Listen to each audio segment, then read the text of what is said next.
Doctor Vijay Bhaskar.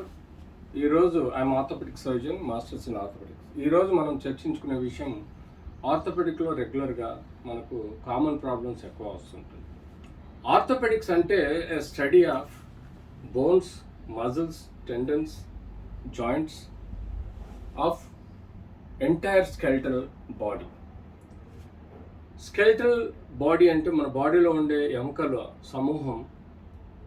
ప్రతి ఎముక ఇంకో ఎముకకు అటాచ్ జాయింట్ అయినప్పుడు దాన్ని ఒక జాయింట్గా భావించడం జరుగుతుంది. ఒకటి లేదా మూడు ఎముకలు కలిగిన లిగమెంట్స్, మజిల్స్ ద్వారా అటాచ్మెంట్ ఉన్నప్పుడు అది జాయింట్గా మనకు ఫిజియోలాజికల్ యాక్టివిటీ జరుగుతుంది.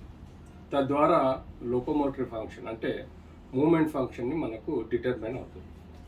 సో ఎప్పుడైతే ఈ సిస్టంలో, ఈ స్కెల్టల్ సిస్టంలో బాడీలో ఉండే ఒక షేపు, స్ట్రక్చర్ని మన బాడీకి ఇస్తుంది.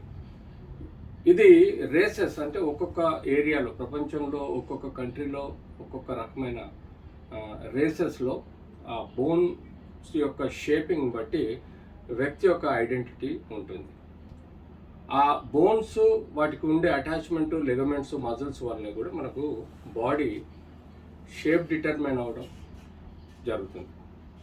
సో ఈ వ్యక్తి ఈ దేశానికి సంబంధించిన వ్యక్తి అని చెప్పుకోవడానికి కూడా అలాంటి షేప్ను ఈ స్కెల్టల్ సిస్టమ్ తీసుకొస్తుంది. అలా మనకు ఈ orthopaedic study of problems, diseases in bones is called orthopaedics. So ఆబ్వియస్గా మనం ఈ ఆర్థోపెడిక్ సమస్యల్లో ఉండే సమస్యల గురించి మనం చర్చించుకుందాం. ముఖ్యంగా ఆర్థోపెడిక్స్లో కామన్గా మనం కీళ్ళవాతం గురించి చెప్పుకుంటాం. దాన్ని మనం ఆర్థరైటిస్ అంటాం. అంతేకాకుండా మనకు మోస్ట్ కామన్గా అందులో కీళ్ళల్లో ఎముక, మొత్తటి ఎముక, దాన్ని మనం కార్టిలేజ్ అంటాం, అది అరిగిపోయి మనకు ఈ ఆస్టియో ఆర్థరైటిస్ అనే సమస్య రావడానికి ఆస్కారం ఉంటుంది. సో అలా మనం చెప్పుకుంటూ పోతుంటే అందులో వచ్చిన సమస్యల్లో మనకు కామన్ ఆర్థోపెడిక్ ప్రాబ్లమ్స్ వచ్చిన సమస్యలలో రుమటాయిడ్ ఆర్థరైటిస్, బాడీలో రోగ నిరోధక శక్తి యొక్క డిస్టర్బెన్స్ వలన మన బాడీలో కీళ్ళల్లో వ్యత్యాసం రావడం, కీళ్ళల్లో వాపు రావడం, కీళ్ళు ఉబ్బిపోవడం, కీళ్ళు వంకరపోవడం లాంటి సమస్య. ఇది యూజువల్గా పుట్టుకతోటి వస్తుంది. ఇది జొనెల్ రుమటాయిడ్ ఆర్థరైటిస్ అని చెప్పి చిన్నపిల్లల్లో వచ్చే ఆస్కారం ఉంటుంది. అది జీవితాంతం ఉంటుంది. కొంతమందికి మధ్య వయస్సులో కూడా, అంటే 18-20 సంవత్సరాల తర్వాత కూడా ఈ రుమటాయిడ్ ఆర్థరైటిస్ అనే సమస్య రావచ్చు.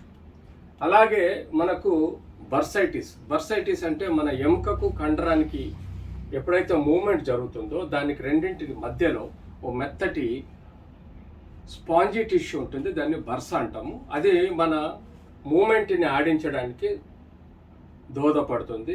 ఎప్పుడైతే ఈ బర్స ఇన్ఫెక్ట్ అవ్వడం కానీ, లేకపోతే ఫ్రిక్షన్తో ఇన్ఫ్లమేషన్ రావడం కానీ ఏదైనా జరిగితే దాన్ని బర్సైటిస్గా చెప్పుకోవడం జరుగుతుంది. మనకు ఎల్బోలో 2 బోన్స్, అంటే 3 బోన్స్ జాయింట్లో ఉంటాయి. ఒకటి హ్యూమరస్, రేడియస్, అల్నా. ఈ 3 ఎముకల కలయికని ఎల్బో అంటారు. ఇందులో మనకు dislocation problems, fracture problems, rheumatoid arthritis problems, కీళ్ళ వ్యాధి, కీళ్ళవాతము, ఇట్లాంటి ఎన్నో సమస్యలు, బోన్ ట్యూమర్స్ లాంటివి సమస్యలు మనకు ఎల్బోలో చూస్తూ ఉంటాం.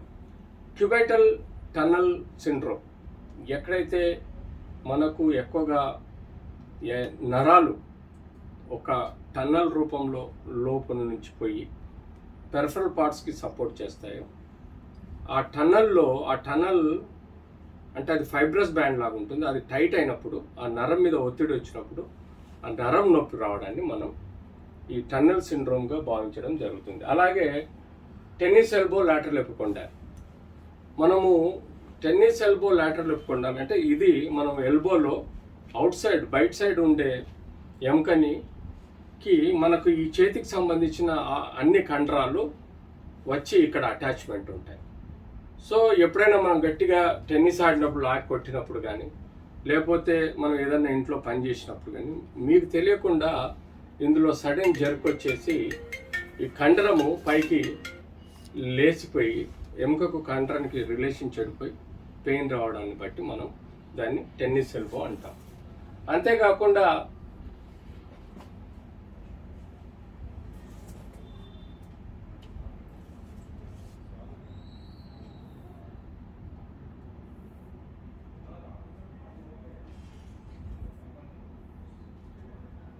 మీడియా లేపుకు ఉండాలంటే అదేవిధంగా గల్ఫర్స్ బేస్బాల్ అంటే మనము అదే ప్రక్రియలో మనం బ్యాక్ ఫస్ట్ అయినప్పుడు ఈ మీడియల్ సైడు మనకు దెబ్బ తాగడం, దాన్ని మనం మీడియా లేపుకు ఉండాలంటాము.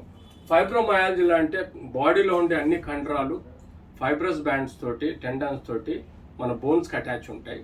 అక్కడ రిలేషన్ దెబ్బతిండడం, అది దెబ్బ వలన కానీ లేకపోతే ఇన్ఫెక్షన్స్ వలన కానీ లేకపోతే స్ట్రెస్ స్ట్రెయిన్ వలన జరిగే విషయాలు కానీ కొన్ని కండరాల డిజీజ్ వలన కానీ మనకు ఫైబ్రోమయాలజీ అంటే ఒళ్ళంతా బాడీ పెయిన్స్ రావడం జరుగుతుంది.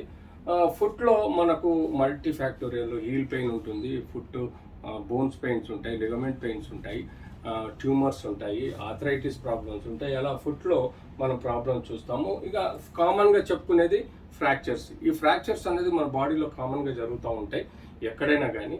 అది యంగర్ ఏజ్లో బాగా వైలెంట్ ఇంజురీస్, పడిపోవడాలు, దెబ్బలు అవుతాయి. ఓల్డర్ ఏజ్లో ఆస్టోపోర్సిస్ బోను అంటే ఎముకలలో కాల్షియం, విటమిన్ డి తక్కువ ఉండటం వల్ల ఎముకలు చిన్న దెబ్బలకు కూడా లోనే ఫ్రాక్చర్స్ అయ్యే ఆస్కారం ఉంటుంది. అలా ఎన్నో రకాల ఫ్రాక్చర్స్ చెప్పుకోవచ్చు.